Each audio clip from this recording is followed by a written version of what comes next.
Bonjour chers téléspectateurs, bonjour charmant public, bonjour à toutes, bonjour à tous.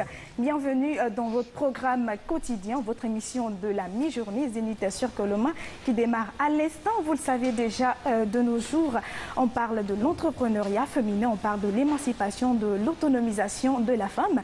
C'est pourquoi aujourd'hui, nous avons choisi comme thématique l'entrepreneuriat féminin, les obstacles et les opportunités. Pour en parler, ou en tout cas pour rendre de plus belle cette conversation, ou en tout cas cette émission ce matin, on a choisi comme débatteuses deux icônes de la figure emblématique, en tout cas deux icônes du monde journalistique, j'y arrive guinéen. La première, elle se nomme tout simplement Madame Souaré Kadimos du groupe de presse Adafo Média. Je vous prie de l'applaudir.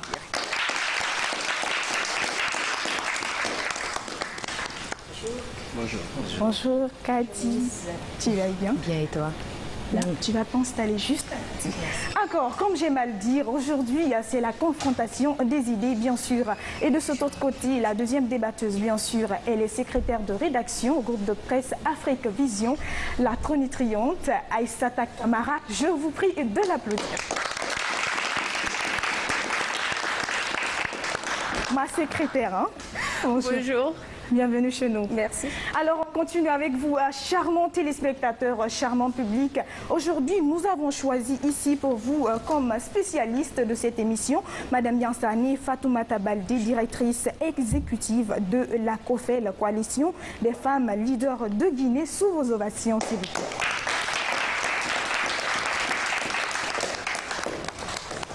Bonjour à vous, Madame Yansani. Merci. Installez-vous là, s'il vous plaît.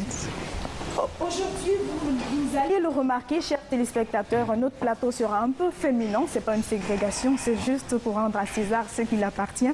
Encore, elle est avec nous dans les murs, ou en tout cas dans les locaux de la RTJ, Madame Kébé André. Elle est porteuse de projets de création d'entreprises. Auparavant, elle était assistante comptable dans un cabinet d'architectes en France, précisément à Lyon. Madame Kébé, pour vous, s'il vous plaît.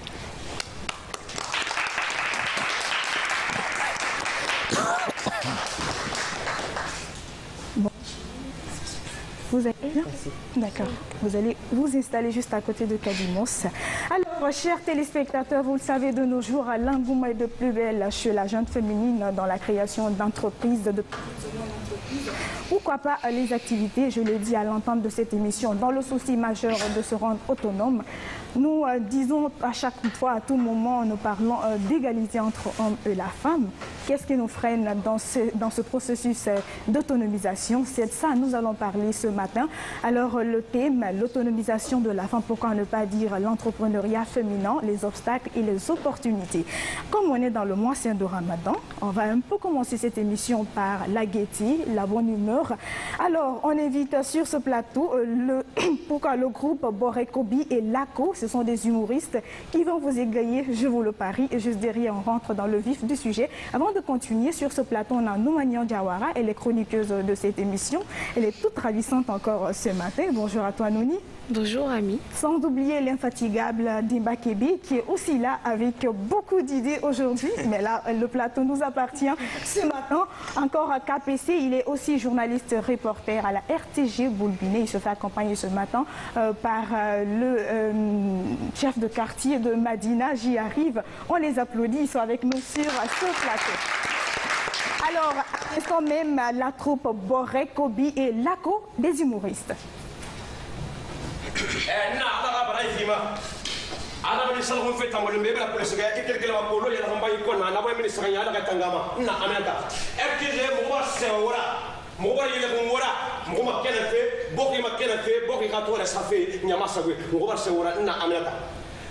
Mon femme a rentré à Dimina m'a passé à Bimbra à Mosé, Karaina Niaki, Wodou et Trato, et Généraïti, Luanina Niaki, à Sembego Umbe, à la Côte Umbe, à la Momo Israël, à la Momo Kimbeli, Karanta à Dimina à la Sembego.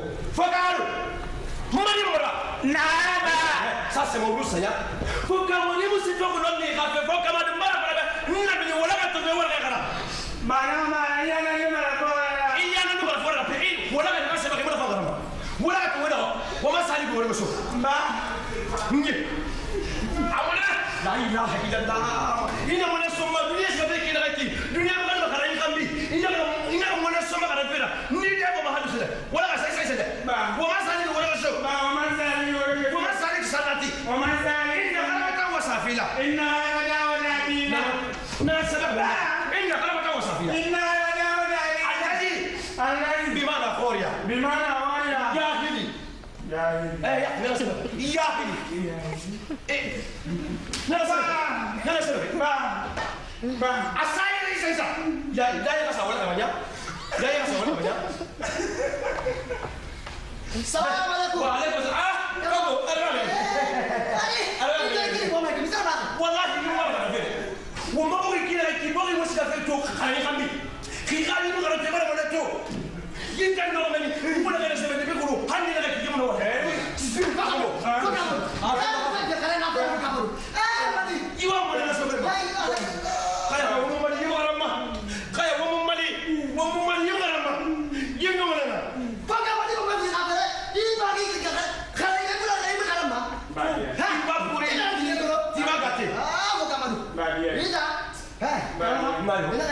Musa gratis. Enggak boleh beli. Ini apa ada kok kume ya? Kok kume? Mama ramasi de la. Kamu sekarang Saya biasa. Una tanam para medio. Iyo. Dorame. Wallahi ala. Mana jo? Bukan mau semula marah. Mau jadi lebih. Wallahi ala. Gimana me? Mun jangan aja la costa. Dengan sekarang kayak di dalam lagi. Kalau kayak kan deh. Kalau mau ketemu. Ini balik. Mana jangan.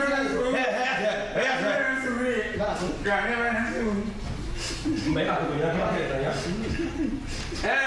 Quer ganhar, quer vir a frente, fata fe.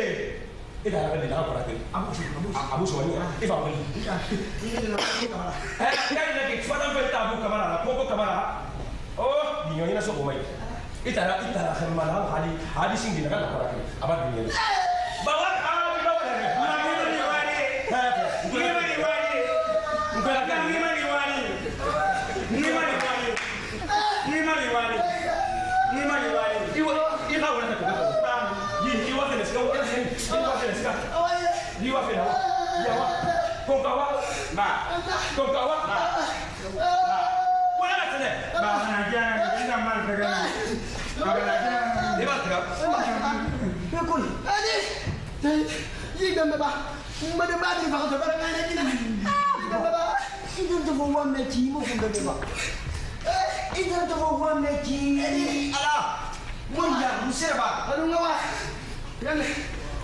Baka punya waktu apa model lagi kiri mana? Saya dah bangkara. Misalnya, mungkin orang boleh makan aja sama mak. Gaji je. Jumlah tu. Jumlah tu. Wallahi. Bapa, bawa via rafu tu basi. Nama? Apa tu? Benda kalau kita ada ini show. Benda kalau kita ada. Cuma dia kalau dia nak makan. Mungkin kita faham. Awak nak makan apa? Bisa bagi bawa via rafu. Bawa via yang mau beli. Bawa via. Awak. Ini apa? Nak? Ita na kan nak punafiri. Nanam fare kjadira ita ma. Tare rabi. I gadi di nakan fanai rabi. Aku agadi nakan nameni nakan fanai rabi. Ala bar na hafira fan bidin di namma. Nanam bara kjadi soto di ba akan fira puta. Nanam bara kjadi soto di ba akan fira puta. Nanam sebab bebu. Naga. Haida. Apa naga apa ya wallah. Nana sebab ini Fatihah ini kalian win. Nana sebab. Mana? Di mana? Di. Kita buatkan apa? Mana bang tu? Karena dia ada ni. Mana tak perlu tu? Karena dia apa? Ada bagi. Seri apa? Asal berapa? Ai. Ini mana? Lagi nak apa? Mana yang mana? Ham tambah semua mana dia dapat semua. Ewa di sini. Ada di sana. Asal anda. Boleh kami? Iya kan? Masa berapa? Dia asal anda boleh tak ada? Mana sebab? Asal itu. Asal itu. Tidak sebab apa yang mahu? Nah, asal itu. Ini semua. Ini asal itu. Asal berapa kita? Fiat sampai sana. Nah, dia asal ini. Mana? Ada. Miss. On les applaudit. Merci beaucoup, merci à Kobi et la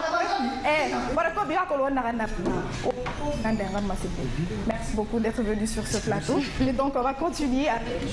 Vous allez revenir. Ok, merci beaucoup. Ça fait plaisir, c'est aussi cette émission vous procure de la bonne humeur, de vous procurer de la gaieté. Quand le soleil est au zénith, c'est pas évident, vous le savez, chers téléspectateurs, j'y arrive. Alors les piétas, s'il vous plaît, ne vous moquez pas de moi. Hein. Voilà, vous savez, on est dans le mois de Ramadan, donc ça se passe comme ça. Alors on continue avec notre thème du jour, l'entrepreneuriat féminin, les obstacles et les opportunités. Encore une fois, je vous prie d'applaudir pour nos deux débatteuses ce matin, avec la permission du public de nos chers téléspectateurs. On démarre à l'instant même le débat entre Aïssata Kamara et Madame Souaré. Bonjour à vous, mesdames. Bonjour. Vous dois-je dire mademoiselle? Comment tu vas, Aïssata Kamara? Je vais bien. Bienvenue chez nous. Tout le plaisir est pour moi. Ça va, Madame Souaré, elle aime bien ça, hein, Madame Souaré. Super bien, ben pourquoi pas? Qui n'aimerait pas porter le nom de son homme? Ah, personne, hein, ça s'applaudit, hein, parce que nous, hein. En tout cas, merci d'être venu, merci d'avoir répondu à l'invitation. Ce matin, comme je l'ai dit tantôt, nous parlons de l'entrepreneuriat féminin. Quelles seraient les difficultés pour une femme aujourd'hui entrepreneuse en Guinée ou ailleurs dans le monde? Déjà, très honorée d'être sur ce plateau de Zénith sur Coloma pour parler de femmes. Alors, quand on dit femme, ça te concerne, ça me concerne, ça concerne mes sœurs qui sont juste en face de maman, nos mamans également hein, qui ont bien voulu nous accompagner hein, sur ce plateau pour quelques minutes. Alors, entreprendre, c'est pas forcément aller... Pour moi, hein, pour ma part à l'école, déjà vous n'êtes pas sans savoir que la femme a toujours été reléguée au second plan depuis la nuit des temps, chose qu'on essaye de combattre aujourd'hui tant bien que mal, parce que quand vous regardez un tout petit peu dans notre société aujourd'hui, il y a beaucoup de têtes de femmes qui ont choisi d'entreprendre, même si elles n'ont pas été à l'école. Mention spéciale à ces femmes déjà hein, qui n'ont pas pris la craie aujourd'hui hein, pour, si vous voulez, mettre en place des serrets de tontine afin de venir en aide à leur famille. Déjà, la femme est une pièce motrice de la société et il conviendra avec moi, même si hein, ces hommes dans la salle aujourd'hui ils me diront le contraire, que si on met une femme aujourd'hui à la tête d'un pays, ben, elle saura gérer. Parce que déjà, elle commence à gérer la maison, elle commence à gérer son mari, de façon positive, hein. Je tiens à le préciser. Elle gère également les enfants, donc toute une famille. Donc si on met aujourd'hui une femme à la tête d'un pays, je pense que ça ira. Ça s'applaudit quand même.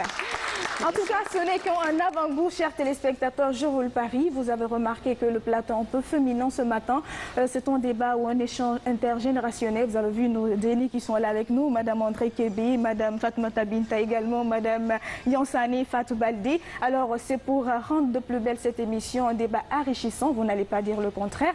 On s'offre d'écouter de ce côté Aïssata Kamara, secrétaire de rédaction au groupe de presse Afrique Vision, j'y arrive. Alors Aïssata, nous t'écoutons. Voilà, je suis d'abord honorée oui, d'être sur le plateau et de savoir qu'il y a un plateau coloré de femmes modèles, c'est déjà bien. Mais je pense qu'entreprendre, c'est innover. Savoir tirer profit de ce qu'on fait et apporter une touche à ce qui existe déjà. Parce que tout ce qu'on fait, peut-être ici, ça existe, mais ailleurs, ça n'existe pas. Donc, entreprendre, c'est innover, apporter une touche à ce qui existe déjà. Et je pense qu'aujourd'hui, il y a plein de femmes en Guinée, de jeunes filles, de jeunes dames et même de vieilles personnes. Kadimos l'a dit tout à l'heure, il ne s'agit pas d'aller à l'école pour entreprendre. Les femmes sont aujourd'hui dans les marchés, elles sont aujourd'hui dans divers domaines, mais elles arrivent à faire mieux ou même que ceux qui sont allés à l'école.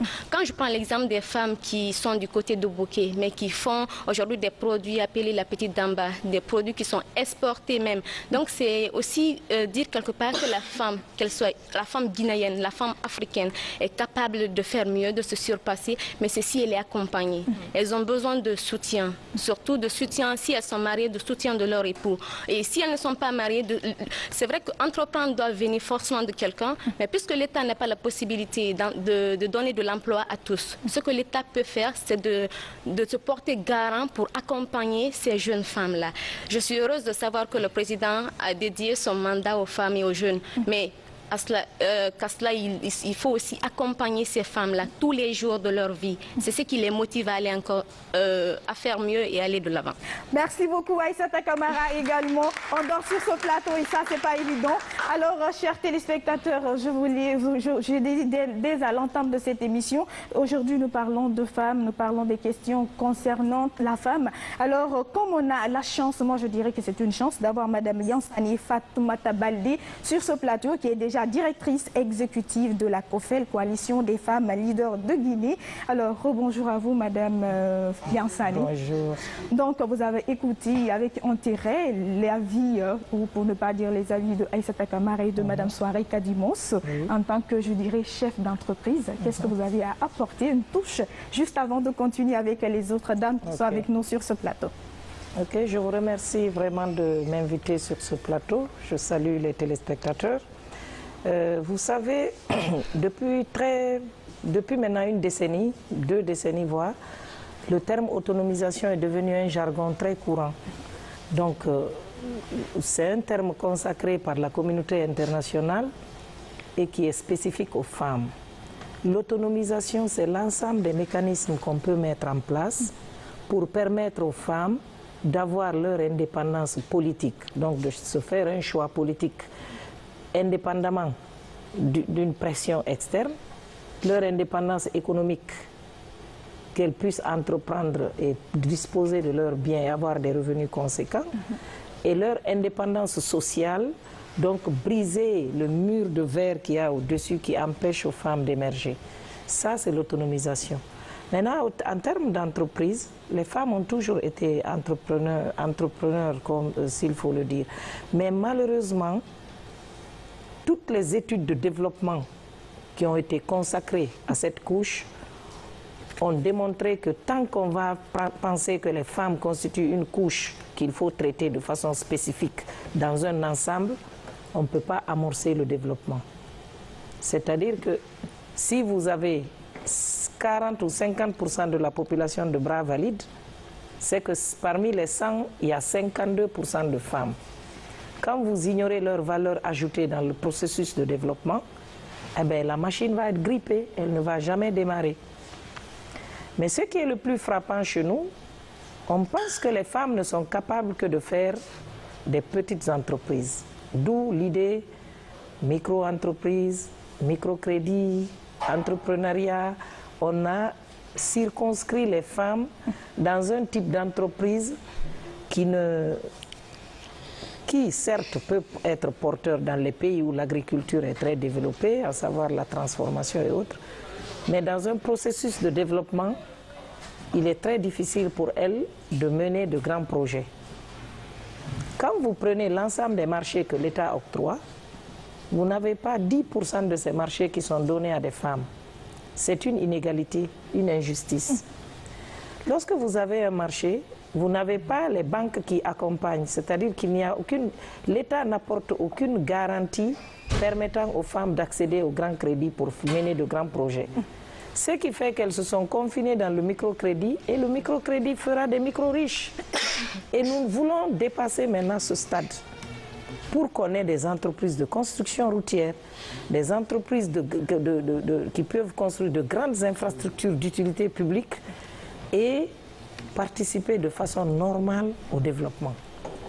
C'est ça, donc les obstacles se situent au niveau de l'accès au crédit, de l'injustice qui a instauré cette inégalité sur le rapport entre femmes et hommes pour accéder au marché, au grand marché, et également les pesanteurs sociales qui constituent un frein à l'épanouissement de certaines femmes.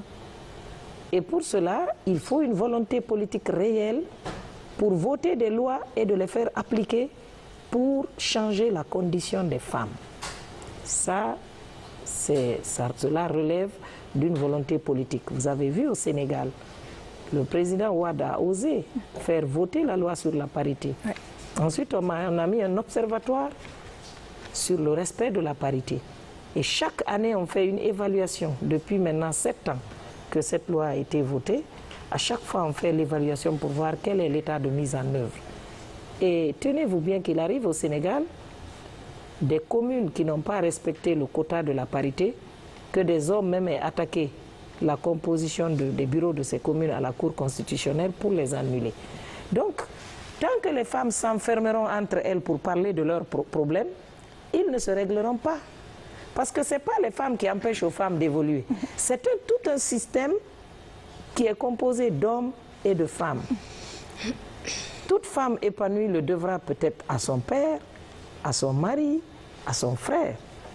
Si vous avez la chance d'être dans une famille où on a permis votre émancipation et votre épanouissement, vous devez faire le plaidoyer pour attirer d'autres hommes dans ce cercle-là afin d'aider le maximum de femmes à s'écloser. Mais tant que nous allons rester entre nous pour parler de nos problèmes, nous faisons de la victimisation, nous n'allons jamais progresser. Alors, merci d'abord à Madame Fatou Baldé pour cette brillante, pour cette toute première intervention, mais assez riche. Alors, puisque nous sommes toujours dans le débat, je vous l'ai dit sur ce plateau, elle est avec nous sur ce plateau, Madame Kébé André. Elle vit à l'extérieur, vu qu'elle observe la Guinée de l'autre côté. Et je ne sais pas ce qu'elle a à nous dire ce matin concernant ce thème qui fait couler beaucoup d'encre et de salive, l'entrepreneuriat féminin. On voit que les femmes se bousculent, se débattent, cravachent pour se frayer en chemin aujourd'hui dans ce monde un peu compliqué.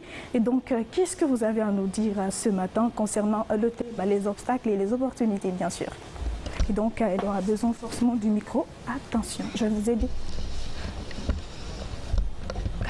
C'est bon, Madame André. Tout d'abord, je vous remercie de m'avoir invité ici ce matin pour pouvoir échanger sur ce thème de l'entrepreneuriat féminin. Je ne sais pas si le micro est bon. Bon, je crois qu'il est allumé. Là, c'est bon.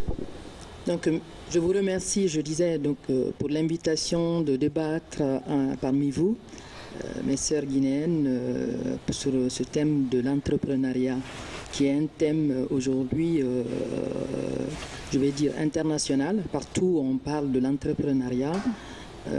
Pour ma part, pour la Guinée, ça fait un moment maintenant que j'essaye d'entreprendre ici, mais c'est vrai que c'est pas facile. L'année dernière, je venais justement pour entreprendre avec les projets.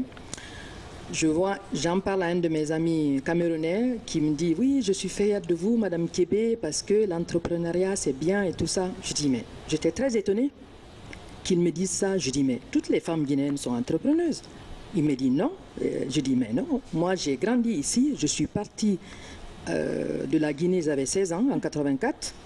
Mais les femmes guinéennes, ce que je voyais moi quand j'étais petite, elles n'avaient rien. Elles avaient un plus par rapport à l'international. Ma propre grand-mère avait 150 hectares de riz. On l'accompagnait toute petite. Jusqu'à 80 ans, elle ne voulait pas prendre sa retraite.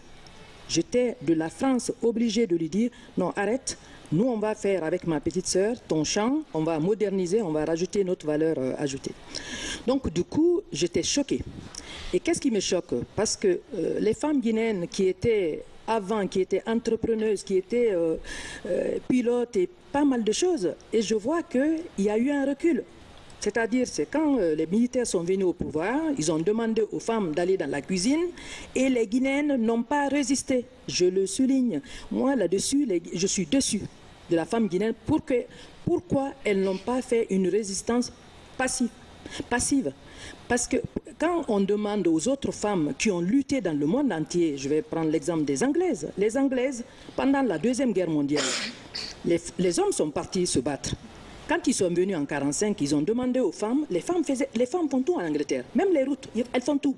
Les hommes ont demandé d'aller, ah oui, mais on est venu, on va prendre notre place. Les femmes ont dit non.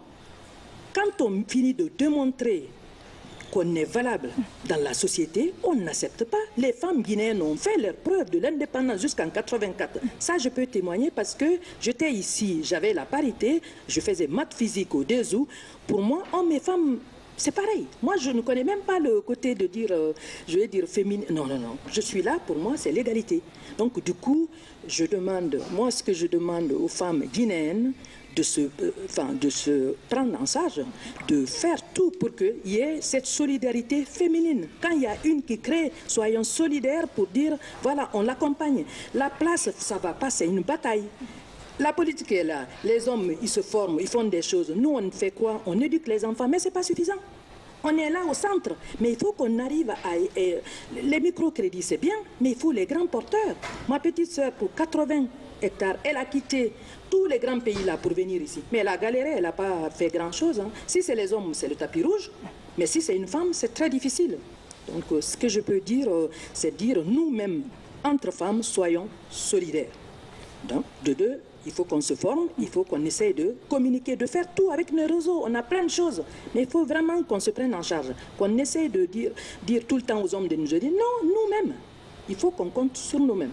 D'accord. Merci beaucoup. C'était donc l'idée, ou en tout cas l'avis de Madame Kébé André. Merci beaucoup à vous, Madame. On va continuer dans le débat puisque nous sommes là pour en parler. Chers téléspectateurs, je voulais signaler qu'elle est avec nous sur ce plateau. Elle s'appelle Madame Fatmata Binta. Elle est lauréate du prix du meilleur politique citoyen lors de la 14e édition du prix de l'excellence organisé par Nyouma Sedafi. Alors, nous parlons de femmes ce matin sur ce plateau. Nous parlons d'entrepreneuriat féminin. Madame André l'a signalé, Madame, comment on appelle, Madame Fatou, elle l'a signalé, donc d'arrêter de se victimiser. Quel serait votre point de vue par rapport à ce thème? Merci bien. D'abord, je vais dire que je suis très heureuse d'être parmi vous ce matin, parler ce domaine aussi qui est de l'entrepreneuriat. Et avant de commencer, je vais féliciter Mme Fatou Baldé Hassane qui a aussi obtenu le prix dans ce même volet, dans un autre volet du meilleur leadership au féminin. Elle était absente ce jour, mais vraiment j'étais contente parce que je la connais. Elle nous a beaucoup assisté dans nos différentes formations. Et je profite de l'occasion aussi d'encourager davantage le groupe Nyouma Communication qui se bat tous les jours aujourd'hui pour la promotion du leadership féminin. Tout ça va dans ce sens de l'entrepreneuriat féminin, ça nous arrange. Et comme vous venez de dire que je viens d'obtenir le prix du meilleur engagement politique et citoyen, je suis une femme politique, plus politique qu'entrepreneuse. Je suis membre du bureau exécutif national de l'UFR, coordinatrice du parti Akindia, et j'ai même été candidate en 2013 pour être députée. En plus, à côté de ça, je suis encore la porte-parole de toutes les filles et femmes des partis politiques de Guinée. Mais ce qui m'a donné la force d'évoluer dans le cadre politique, c'est l'entrepreneuriat que j'ai à côté. Je suis la PDG de la boutique Alimentation Générale et je vais dire que j'ai fini l'université depuis 2010. À un moment donné, j'ai été journaliste. Mais j'ai compris la politique que j'ai tant aimée ne peut pas aller avec ce métier. Les deux métiers sont diamétralement opposés. Je me suis lancée volontairement en politique et j'ai continué, ça me fait 15 ans en politique. Mais ce qui m'a donné plus de force jusqu'à obtenir ce prix, c'est parce que d'une part, je suis autonome. Je suis autonome parce que les boutiques que j'ai commencé ça quand j'ai commencé à courir derrière les ministères pour chercher l'emploi. J'étais bousculée par-ci, par-là. On dit, ah, elle est politique, elle est dans tel parti, on veut ça, on n'est pas de même bord politique. Un jour, j'ai dit, pourquoi ne pas innover, créer autre chose? J'ai pensé à beaucoup de choses, je me suis dit non. Voilà un métier que les gens ne considèrent pas tellement, que j'ai appris depuis à bas âge. Ça, c'est le commerce auprès de ma mère. J'ai commencé par un petit conteneur qui m'a coûté de 3 millions. Une année, j'avais une boutique. 2 ans, j'avais 2 boutiques. Aujourd'hui, je me retrouve avec 4 boutiques. Cela me fait 4 gérants de boutiques. 4 gardiens de boutique parce qu'ils ne sont pas de même lieu, plus ma personne. Quand vous allez là-bas, c'est là-bas où j'ai mon bureau, j'ai tout, je suis plus à l'aise. Si je ne suis pas en politique, je suis dans mon bureau là-bas, je me sens plus à l'aise. Et l'entrepreneuriat féminin, c'est quoi pour moi? C'est une flamme qui habite, une femme très ambitieuse, mais qui a des motivations multiples. Quand tu es très ambitieuse, tu veux innover, tu ne veux pas dépendre de quelqu'un, tu penses directement à innover. Et quand tu innoves, s'il y a les accompagnements, je pense que ça donne mieux que si tu cours derrière les gens, travailler pour les gens. Tu te sens un peu non indépendante. Tu es lié à quelque chose. Tout ce que tu fais, il faut demander permission. Parce que si tu es entrepreneuse aujourd'hui, c'est à toi de gérer ton temps. Madame Aminata m'a appelé hier pour me dire de venir ici ce matin. Je suis là parce que je suis indépendante, je suis autonome. Si je travaille pour un directeur ou un ministre ou quoi que ce soit, je ne pourrais pas être là parce que j'allais dire à Madame Aminata, je n'ai pas pris permission là où je travaille. Mais heureusement, pour moi, je suis indépendante. Je suis là pour m'exprimer devant vous. Merci beaucoup. Merci à Madame Fatmata Binta. Alors, je vous l'ai dit, chers téléspectateurs, aujourd'hui, nous parlons de l'entrepreneuriat féminin. Quels seraient les obstacles et les opportunités? On ne peut pas parler d'obstacles sans pour autant épingler concrètement. Et cette question, elle sera pour Madame Fatou Baldi, Madame Yansani plutôt. Alors, puisque vous êtes déjà chef d'entreprise, selon vous, quelles seraient concrètement les difficultés que les femmes rencontrent aujourd'hui dans le processus de création de leur entreprise ou de leur activité? Bon, vous savez, actuellement, créer une entreprise, c'est la chose la plus facile. Administrativement, vous venez, vous allez au tribunal du commerce ou voir le notaire ou à l'APIP. En moins de 48 heures, vous avez une entreprise administrativement. Maintenant, je pense que les difficultés, comme je vous l'ai dit, c'est la mobilisation du capital pour démarrer. C'est quelque chose. Le plus difficile. Ça, c'est parmi les choses les plus difficiles. Si vous n'avez pas d'hypothèque à faire pour accéder à un crédit, vous êtes bloqué. Si vous n'avez pas la confiance du banquier, le banquier, il donnera son argent, mais toujours avec une garantie qui sera remboursée. Ensuite, ce qui est le plus difficile, ce sont les ressources humaines. C'est très, très bizarre. Il y a beaucoup de chômage. Mais quand vous prenez une personne pour lui dire de faire un travail pour vous, c'est tout un problème pour que vous puissiez vous accorder. Je vais vous donner un exemple tout bête. Il y a une année, j'allais à une conférence à l'étranger, j'ai décidé de porter le textile de Guinée. Avant même de quitter la chambre de l'hôtel, arriver à la salle, j'étais toute bleue. C'était même gênant parce que même les carnets que je tenais, tout, j'étais comme si on m'avait plongé dans le fût d'indigo. J'étais gênée et je voyais tout le monde était habillé dans sa tenue nationale. J'ai dit que après tout, on n'arrive pas à qualifier ce truc-là, c'est parce que les intellectuels ne se sont pas mêlés. Le Sénégal aujourd'hui, tout le monde est d'accord que le Sénégal, il y a de bons couturiers. Mais l'art du Sénégal n'a eu sa lettre de noblesse que lorsque des intellectuels universitaires sont allés au marché, accompagner les cordonniers, accompagner les couturiers pour donner une vision aux corps de différents corps de métier. C'est ce qui fait que les gens quittent ici pour aller acheter les chaussures des cordonniers du Sénégal.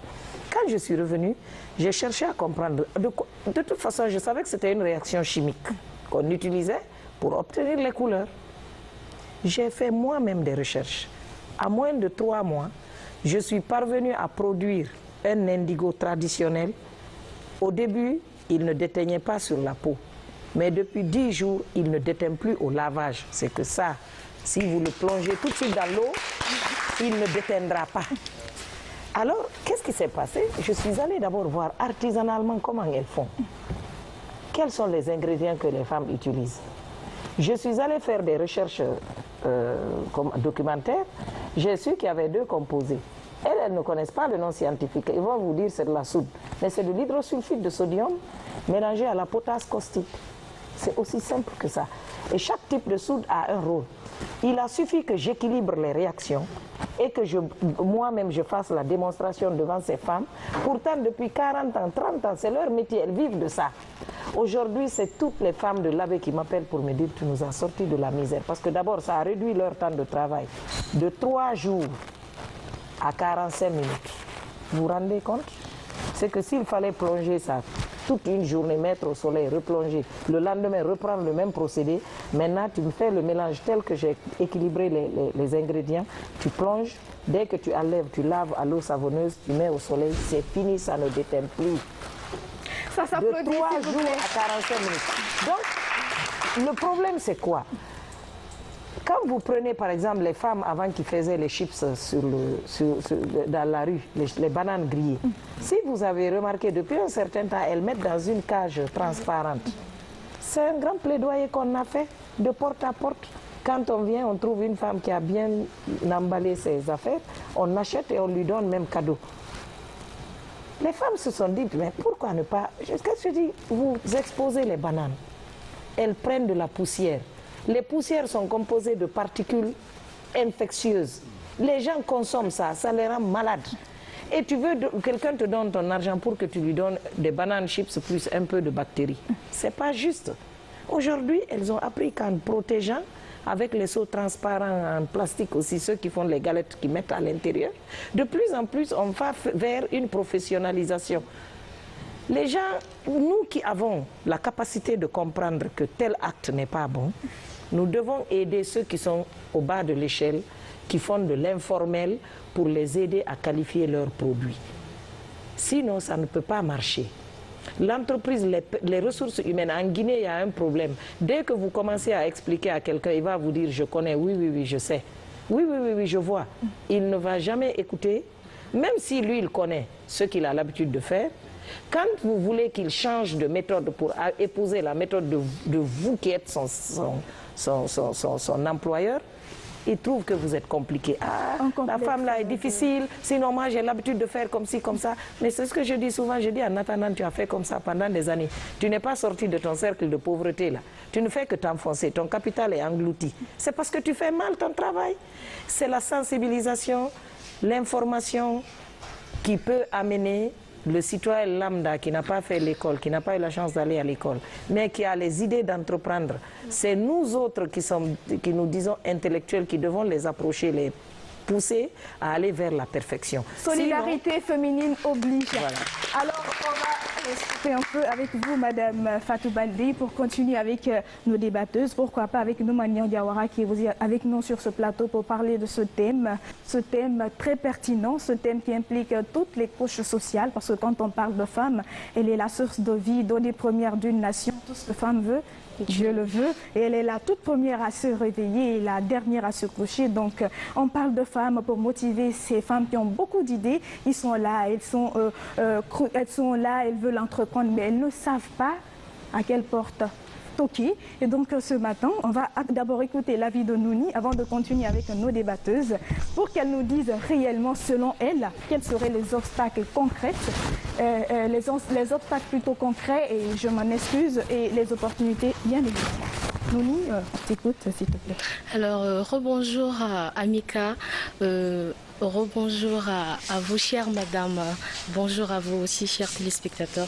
Alors, Amika, moi, mon point de vue par rapport au thème de ce matin, je dirais tout simplement que quand on parle d'entrepreneuriat féminin, c'est dans plusieurs facteurs. Donc, entreprendre, c'est un peu avoir l'idée, comme elle a dit tout à l'heure, madame.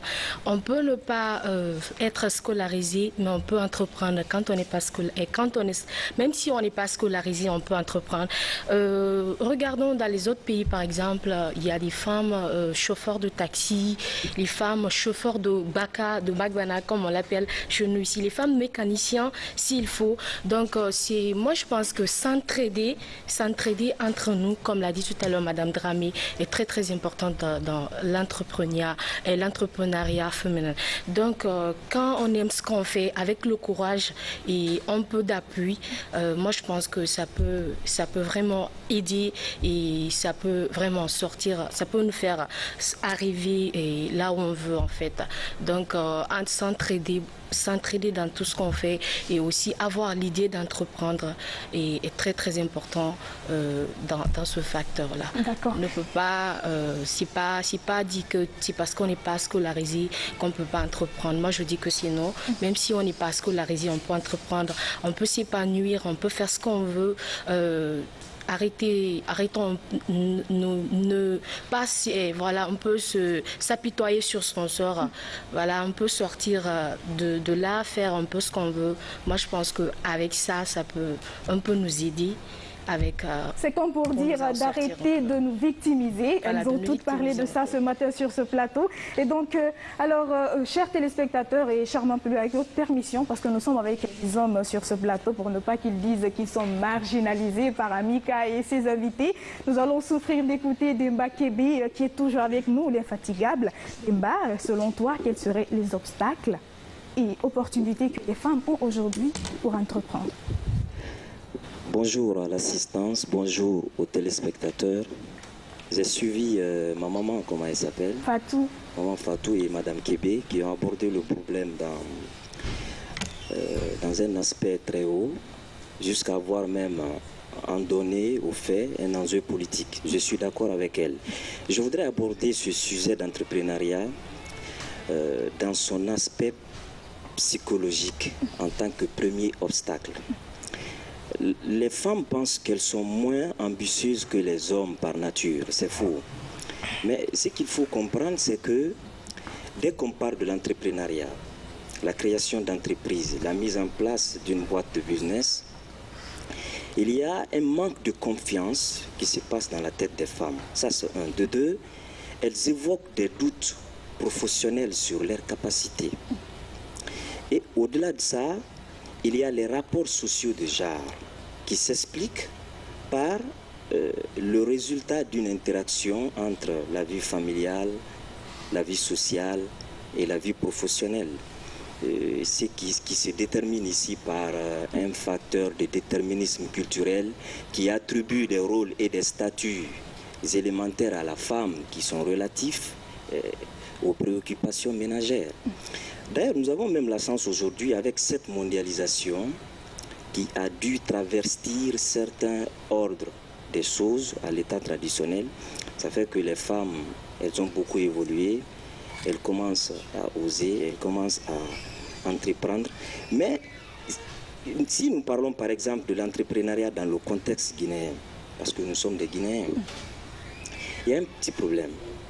Dans un pays où la majorité de la population est analphabète, et encore dans un pays où la majorité des femmes est analphabète, la plupart des femmes qui arrivent à se démarquer du lot n'ont pas le leadership d'entreprendre. Parce qu'il ne faut pas oublier quelque chose. L'entrepreneuriat, c'est d'ailleurs le leadership. Elles peuvent avoir des idées, elles peuvent avoir la formation requise, elles peuvent avoir la capacité et les compétences nécessaires. Mais il y a quelque chose qui manque et qui se trouve d'ailleurs être la chose la plus importante, c'est le leadership. Donc, il y a ce problème de leadership qui manque. Tout à l'heure, elle a parlé que dès qu'on parle de l'entrepreneuriat féminin en Guinée, on parle des microfinances. Pourquoi ne pas placer la barre un peu plus haute? La réponse que je vais donner à ma maman dans ce sens, c'est parce que les femmes en Guinée souffrent généralement d'un problème de leadership en matière non seulement de montage de projet, en matière d'accompagnement de ce projet en tant que projet de vie. Et mon analyse personnellement part que la plupart des femmes qui arrivent à s'en démarquer en matière de création d'entreprises, elles ne créent pas ces entreprises-là pour avoir des opportunités financières. Mais il y a une forme de reconnaissance sociale et d'ascension sociale qui se trouve à l'origine de tout ça. Donc si on veut aujourd'hui épanouir l'entrepreneuriat féminin en Guinée, il faut d'abord mettre l'accent sur la formation. Formation relative à l'apprentissage d'une certaine valeur de leadership. C'est mon point de vue ce matin sur le sujet et j'avoue que je suis très content de partager ce plateau avec ces femmes qui sont vraiment au niveau du débat. Merci. On espère que tu ne vas pas te victimiser. Merci beaucoup Ademba. Et si on interrogeait... oui, madame. C'est bien, il a fait une intervention très brillante, mais je vais essayer de vous rectifier. N'oubliez pas qu'aujourd'hui, toute la Confédération des entreprises de Guinée, le patronat en tant que tel, est dirigé par une femme. Lorsque vous prenez les fédérations patronales donc de l'artisanat, du tourisme, du commerce et ainsi de suite, vous avez un bon pourcentage de femmes. Le leadership n'a jamais manqué aux femmes. Lorsqu'aujourd'hui vous allez au marché de Madina, moi j'ai été administrateur dans le programme de sécurisation des recettes douanières. Mais ce que le secteur informel rapporte au budget de l'État, puisque c'est des droits de douane que les femmes la payent, c'est énorme. Parce que tout simplement, on a un système bancaire défaillant. Vous allez rencontrer une femme qui a 500 000 $ ici autour de la taille ou dans son sac, qui va en Asie faire ses courses et qui revient, qui vend. Le secteur informel est un grand pourvoyeur dans le budget de l'État. Ça, ne vous leurrez pas. Mais je vais vous dire, ce n'est pas le leadership qui manque. Ce manque de leadership-là, c'est une pudeur que nous avons en nous. Lorsque vous et moi, dans un contexte gangréné par la corruption et les pots de vin, quand vous et moi nous compétissons pour un même marché chez M. Diessira là-bas, si de vous il n'attend que ses commissions, chez moi il attendra et les commissions et ma grâce. Bien sûr. Et quand c'est comme ça, je préfère renoncer au marché si j'ai de la pudeur et de la dignité. Parce que vous allez donner, la même personne, là, cet homme-là, il va donner le marché à la dame et au monsieur. Si c'est 1 milliard, il va dire, bon, j'attends chacun de vous et tel pourcentage. Vous allez le faire pour continuer à gagner des marchés avec. Mais en dehors, moi, il va vouloir m'inviter au restaurant. Si je suis charmante, il va vouloir, comment on appelle, relever un défi, d'autant plus que c'est de dire, ah, mais dis donc, qu'est-ce que son mari a de plus que moi? Je vais prouver que je suis un homme. Et quand c'est comme ça, les femmes acceptent de se mettre en retrait pour laisser faire. C'est la même chose au niveau des postes. Depuis plus de 2 mois, je vais vous dire, allez dans tous les milieux, vous allez retrouver que des hommes. Leur CV comme ça, sous les aisselles, ça se promène. Dès qu'on a annoncé que le Premier ministre a été nommé, c'est 100% des hommes. Regarde, même sur les réseaux sociaux, vous ne voyez de photos avec le nouveau Premier ministre que d'hommes. Parce qu'ils attendent des postes. Si moi je veux le faire, c'est d'aller veiller là-bas jusqu'à minuit, 2 h du matin.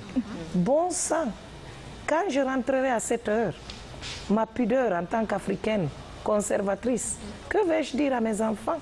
Maman, où tu étais? J'étais allée faire les couloirs pour avoir un poste ministériel. Vous croyez que mon mari, même s'il n'a pas de dignité, il peut accepter cela? C'est un choix. Ou vous allez faire la cour pour ce que vous voulez, des postes et une ascension, ou alors vous restez une femme, vous acceptez votre pudeur, vous faites profil bas. Ce n'est pas un manque de leadership.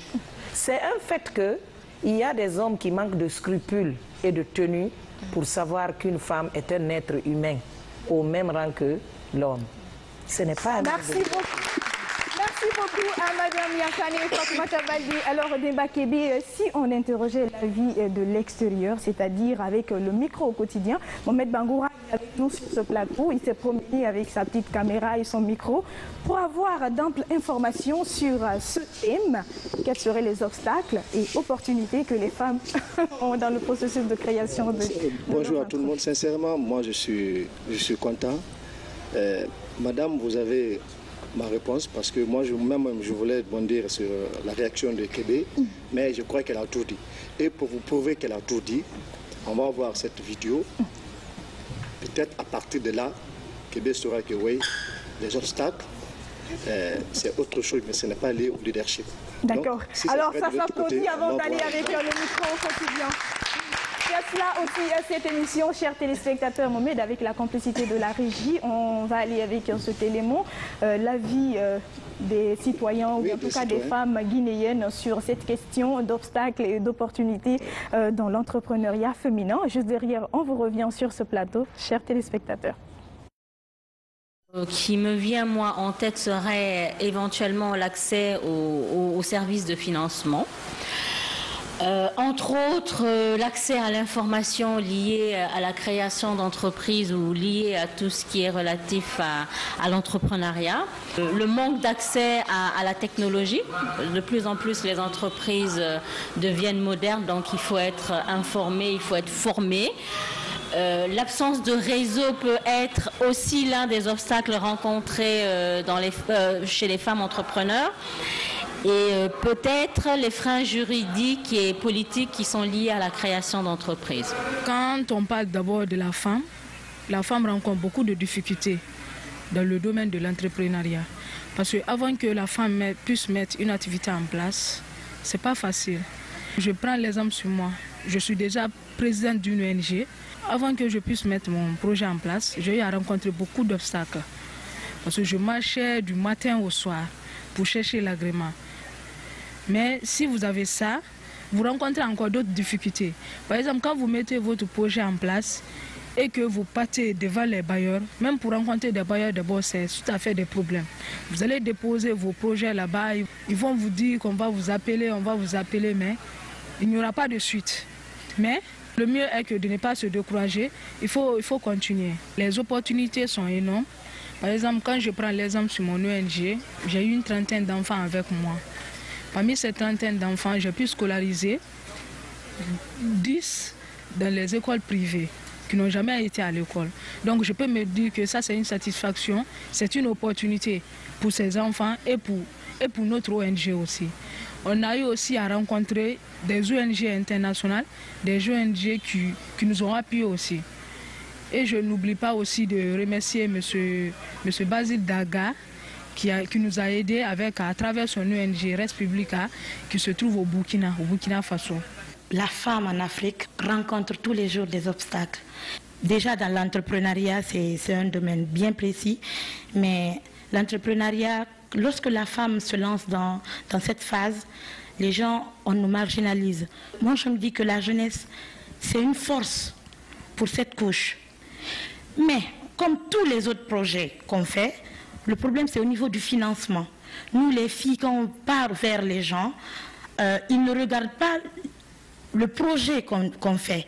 Ils voient surtout la jeune fille avec des rondeurs et des courbes qui est arrêtée devant eux. Ils ne s'intéressent plus au projet. Donc c'est l'une des difficultés que la femme rencontre dans cette société. Parce qu'on ne s'intéresse pas à nous, entrepreneurs, on s'intéresse à la jolie fille avec un maquillage. Je sais bien de quoi je parle. Une jeune fille de 21 ans vient vers vous dans un bureau, ça je le dis au monsieur en cravate dans les bailleurs de fonds. Tout ce que vous pouvez faire, c'est de l'écouter avant tout. De l'écouter, de lire le projet. De le lire attentivement et voir ce que ça peut donner. Moi, dans ma tête, je suis une jeune fille, mais j'ai la mentalité peut-être d'un homme. Parce que moi, je me dis que tout ce que Paul sait faire, moi, Aminata, je le ferai, Inch'Allah. Alors l'entrepreneuriat, c'est une nouvelle donne qui se dessine très bien en Guinée. Moi, je n'en fais pas encore, mais en tant que journaliste, j'ai eu à recevoir beaucoup de femmes qui sont dans l'entrepreneuriat et c'est une très bonne chose. Mais c'est vrai que quand on prend spécifiquement les femmes, il y a pas mal de difficultés. Parce que quand on sait que, par exemple, quand on est femme, beaucoup ont tendance à penser qu'on n'a pas toutes les compétences, alors que c'est totalement faux. Il y a des femmes qui se sont illustrées aujourd'hui dans l'entrepreneuriat en Guinée, mais toujours est-il que lorsqu'on va vers des sponsors en tant que femme, souvent c'est difficile parce que les gens veulent nous donner quelque chose en contrepartie de notre corps, ou je ne sais pas, facilement dire bon, je te donne ce marché mais en espérant que je puisse te draguer après.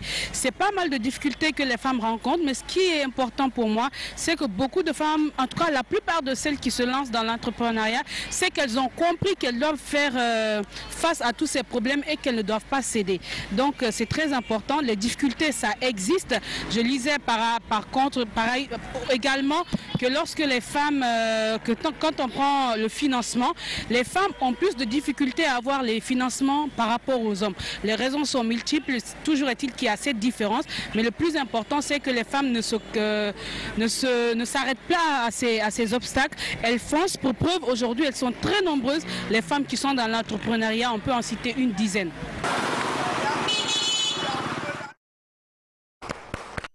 Merci beaucoup à Mohamed Bangoura pour ce micro quotidien. Avant de revenir avec nos débatteuses, avec nos spécialistes de ce matin, vu qu'on est avec monsieur le chef de quartier, j'y arrive, de Madina, il est avec, comment on l'appelle, KPC, Mohamed KPC, le KPC des journalistes sur ce plateau. Ils sont là pour communiquer, bien sûr, sur un événement, pour ne pas dire quelque chose que... Il va essayer de nous expliquer un peu le pourquoi de leur présence sur ce plateau. Mohamed Kamara, il est le chef de quartier de Madina et le coordinateur des 24 chefs de quartier de la commune de Matam. Et Kerfal Akapessi, j'ai parlé de lui, il est journaliste chargé de communication du quartier Madina.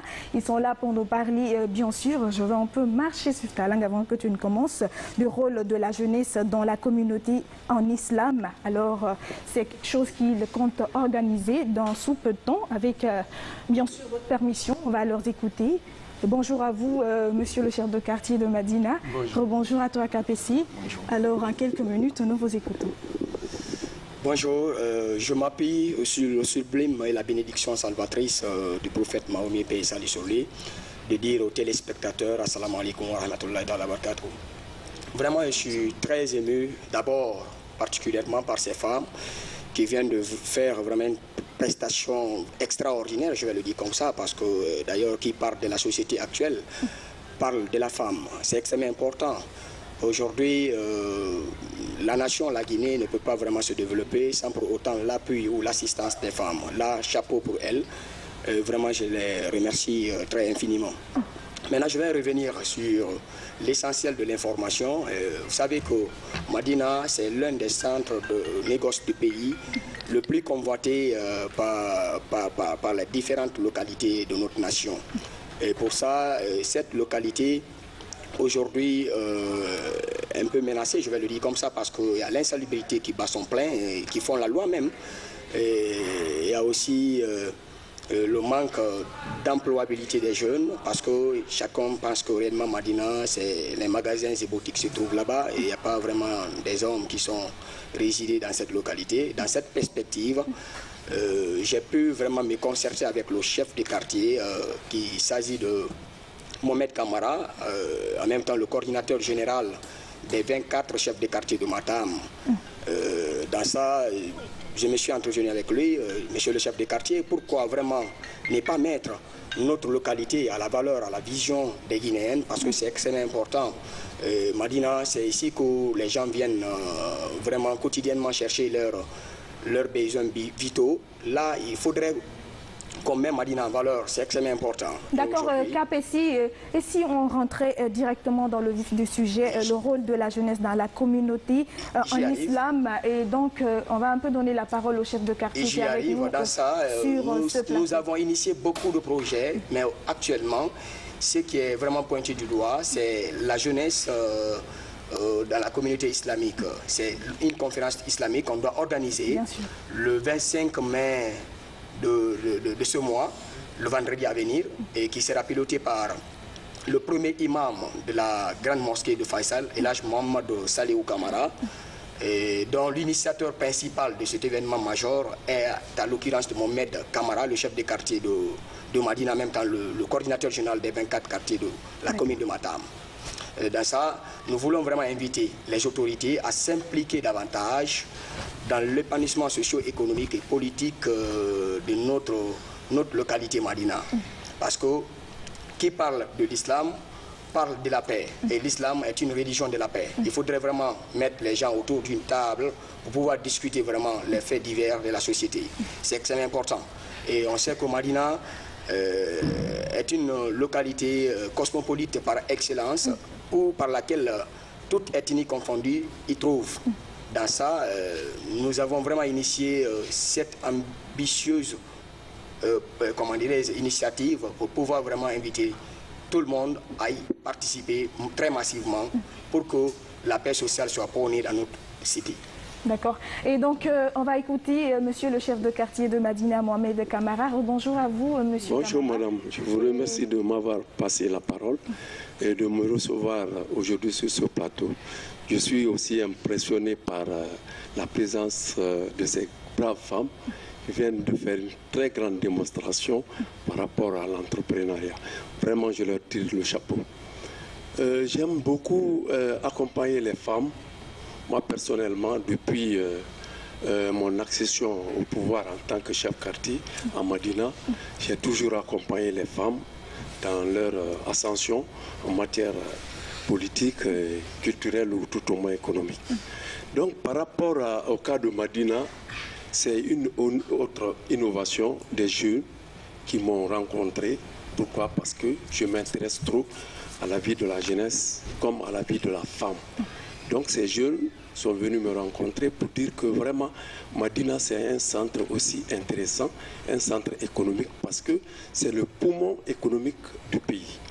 Alors ils m'ont demandé à ce qu'on organise une cérémonie, en faire une conférence en faisant appel au grand imam de la mosquée de Conakry, à l'occurrence Elhadji Mohamed Saliou, qui doit se rendre le vendredi après la prière de 14 h pour tenir la conférence avec les jeunes de Madina.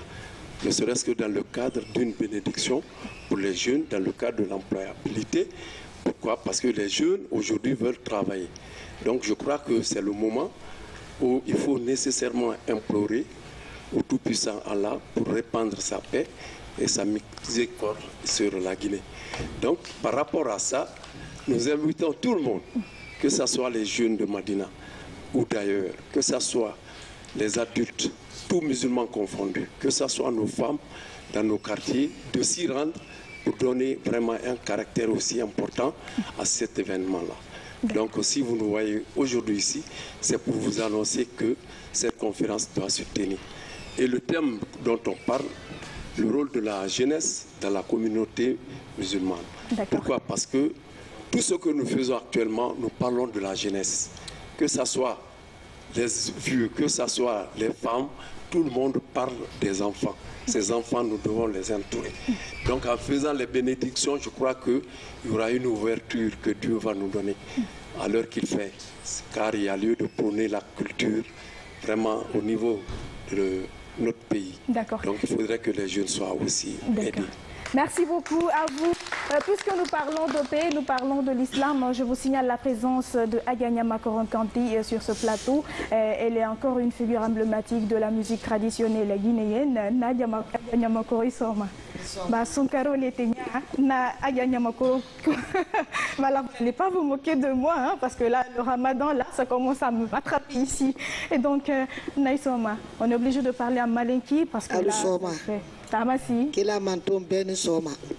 Bébé tafo français kando, tentafo ntakando. Tu parles itakando.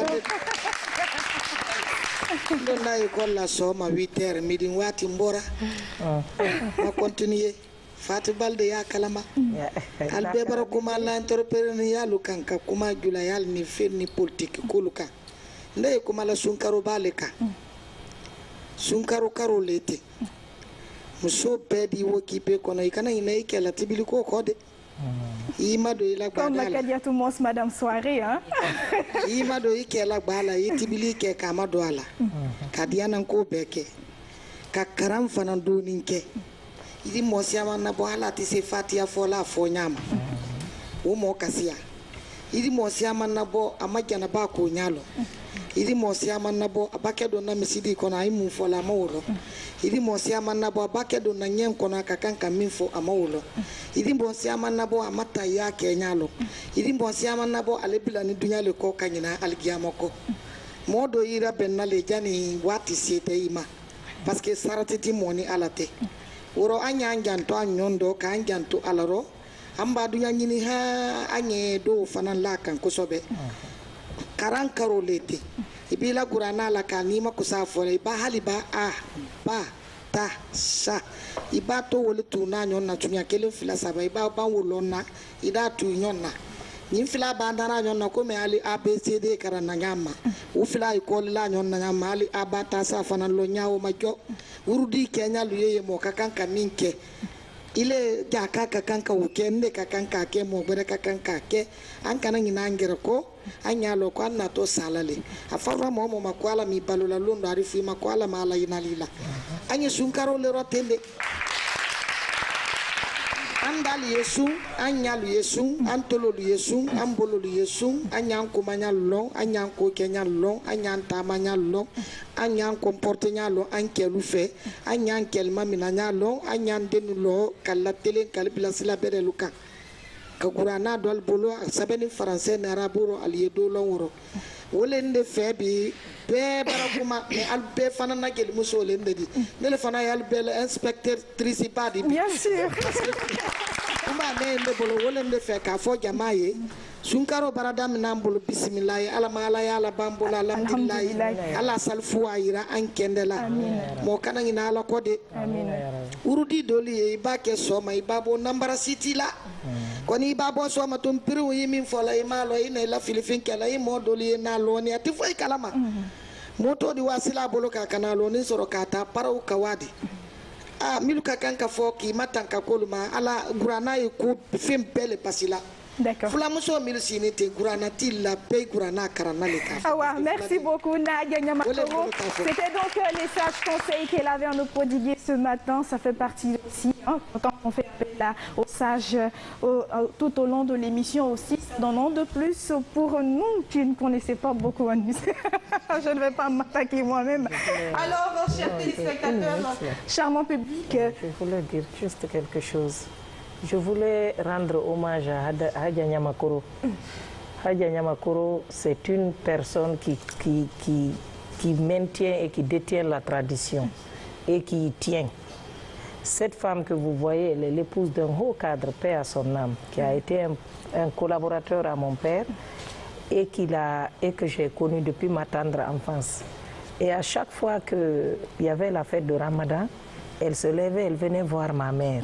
Elle entonnait ce que nous avons toujours connu d'eux. Alors son mari lui disait, mais comment ça pour... Il dit, même si tu deviens chef d'État, moi je suis une Kanté, je vais faire ce que je dois faire. Hein. Et donc c'est une personne qui tient beaucoup à ses origines, à sa tradition, à sa culture. Et elle est très pieuse. Si vous remarquez, même les cantiques religieuses qui passent à la télé, elle fait partie des femmes ou des mâles.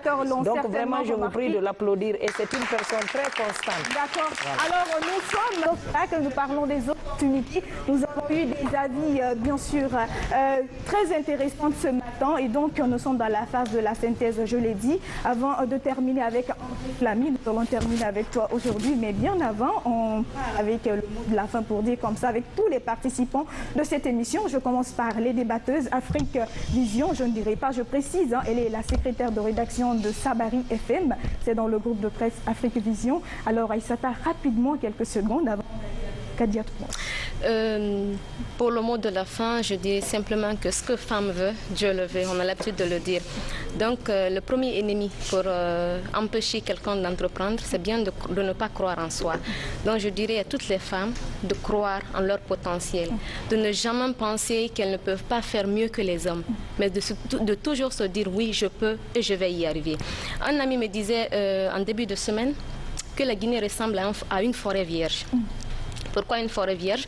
Parce qu'il suffit simplement de jeter une pépinière pour que cette pépinière-là donne. C'est dire quoi? Qu'il suffit que les femmes ouvrent les yeux, qu'elles voient où entreprendre et qu'elles mûrissent cette réflexion, parce que derrière chaque idée d'entreprendre se cache une histoire. Donc qu'elles mûrissent cette histoire-là, qu'elles se disent que oui, je peux bien entreprendre et voilà dans quel domaine je peux entreprendre. C'est bien possible. C'est bien possible. Et aussi qu'elles soient patientes. Les obstacles, on l'a rappelé ici tout à l'heure. Il y a le fait que oui, on est courtisé. Parce que quelqu'un qui doit financer ton projet te dit forcément oui, il faut d'abord qu'elle passe par mon lit ou non. Non, ce n'est pas ça.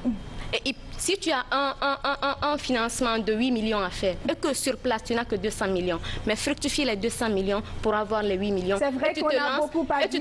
Et tu te lances dans ton projet. Autour de ce thème, oui, on a beaucoup à dire. Surtout ce que je veux dire pour terminer, il faut qu'elle soit patiente parce que la patience est une vertu. Bien sûr. On l'applaudit s'il vous plaît avant de continuer avec Kadimos. En quelques secondes, Madame Soari.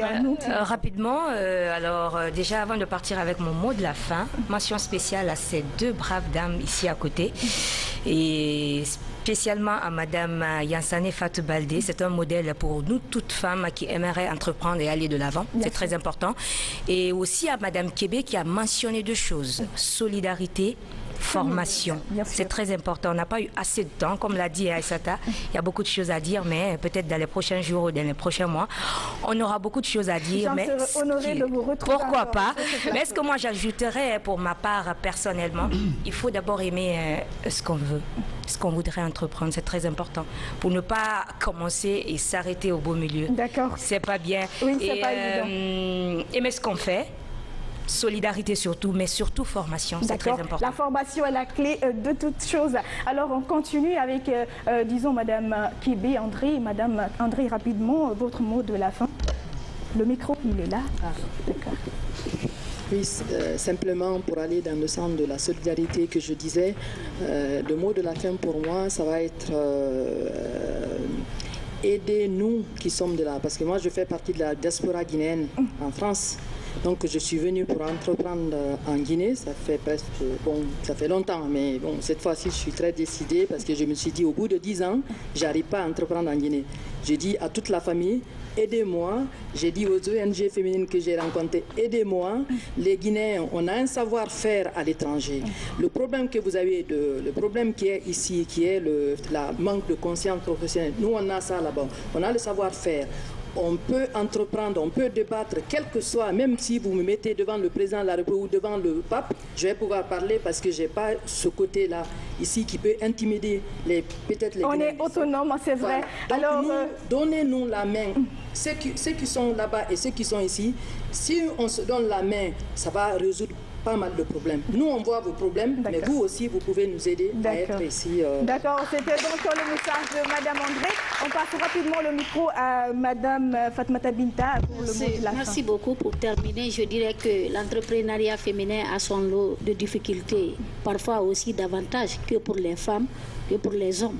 Donc, dans la majorité des cas, comme on le dit, c'est l'équilibre entre la vie privée et la vie professionnelle qui prime et qui fait le défi de la femme entrepreneur.